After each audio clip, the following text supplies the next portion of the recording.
Hello friends, this video is regarding the lunar eclipse on the 26th of May, that's tomorrow, and I would want you to understand few things pertaining to the eclipse, though the eclipse is not going to be visible in India.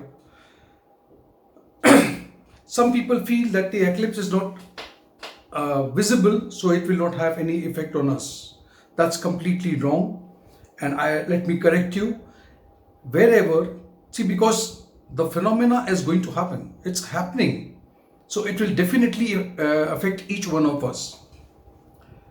At the end of this video, I shall be giving you some important information, so please watch this video till the end. First, let me make you understand few things.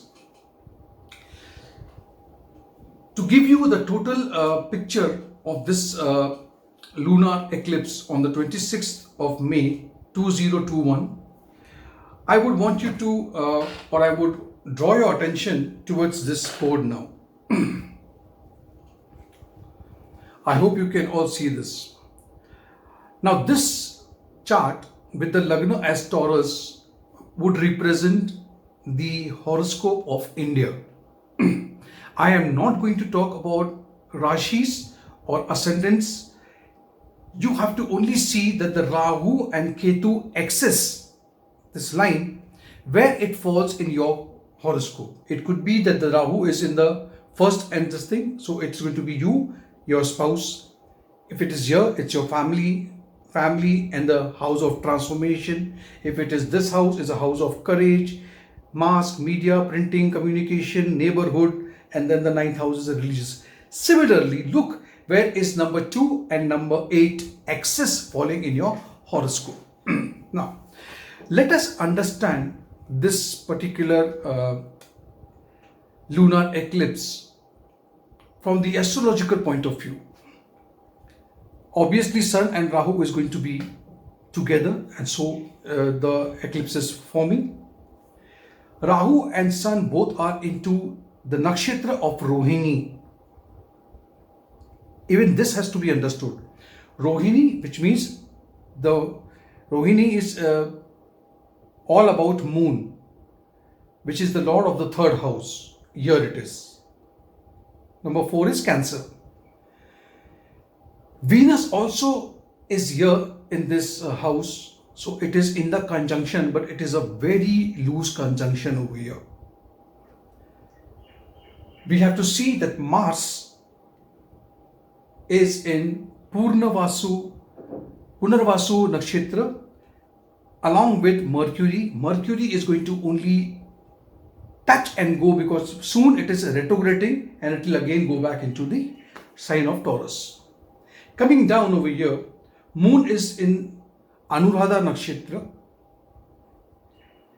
which is ruled by Saturn. Ketu is Jyeshtha Nakshatra, which is ruled by Mercury. Please understand. Jupiter, at that point of time when the eclipse is taking place, and even today, it is in Dhanishta Nakshatra. And we have to understand in this particular horoscope, it represents the 11th house and the 8th house. It's a dark house. Saturn is gone retrograde and it is in the nakshatra of Shravana, which is ruled by Moon. So let me make you understand, first of all, Moon plays a very prominent role because it is the Moon nakshatra. It is the eclipse, which is lunar eclipse. Moon is Saturn's nakshatra and Saturn is in Moon's nakshatra. So there is an exchange of the nakshatras. Similarly, there is an exchange of Mars and Jupiter because Jupiter is in Dhanishta, which is ruled by Mars, and Mars is in Punarvasu, which is ruled by Jupiter. So there is an exchange over here also, this and this house, and then it is this house and this house, right? I do not want to make any predictions today, but one thing or the essence of this video or the essence of this eclipse is going to be an emotional outburst. Now, because it is Venus also into it, relationship also comes into play. Though it's a very loose conjunction, but there is a conjunction. Now, for some time, just rotate this chart and bring number 1 over here, which is going to be the Kal Pursha Kundli. This is a Kundli of India. If you move over here, what will happen? You will see that the axis would be this house and this house, right? This house and this house. And we have to even understand that this is 2 signs which are getting affected over here. Is a sign of Taurus, which is again ruled by Venus, and the other is Mars. Scorpio is a natural 8th house full of emotions. So this is going to be a very emotional time for you, and many of you may feel very depressing right from today itself. I would want you to keep yourself away from such emotion outburst. So let's not get into any conflicts or argument or whatever you say. Also remember that since Moon is the essence over here, and Moon is ruling the Rohini Nakshatra, in which Nakshatra itself, it is the eclipse forming, and again it is the other nakshatra where it is getting affected is Anuradha. Moon is in Anuradha. So it is Saturn. So it is Saturn, it is Moon, and to an extent it is even Mercury, because Mercury rules the Jyeshtha nakshatra. Now, Moon is emotion, Saturn is karma, Mercury is communication. I don't have to elaborate on it. Out of karma, in communication, in expressing yourself, you may get too emotional. Now,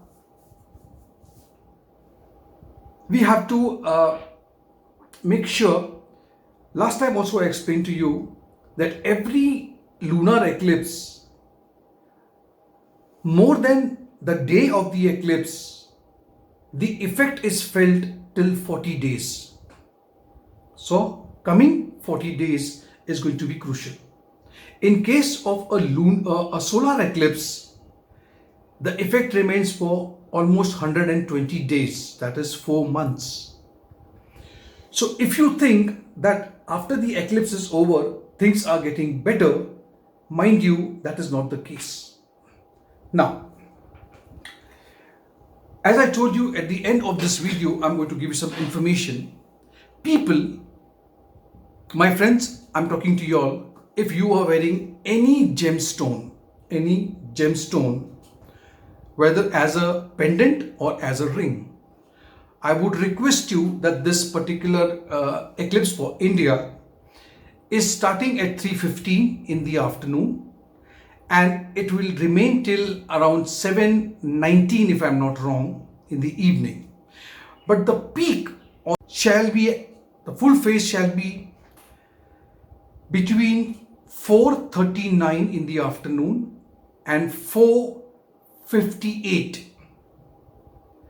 During this time, if you can remove your gemstone as a locket or ring, whatever it is, and use the rock salt, make a solution, put into water, and then keep this rings or crystals, if you are into healing and all, and let it remain over there for 20 to 25 minutes or even more time. That's not a problem. You can do for the entire day, or you can do it during the whole eclipse time.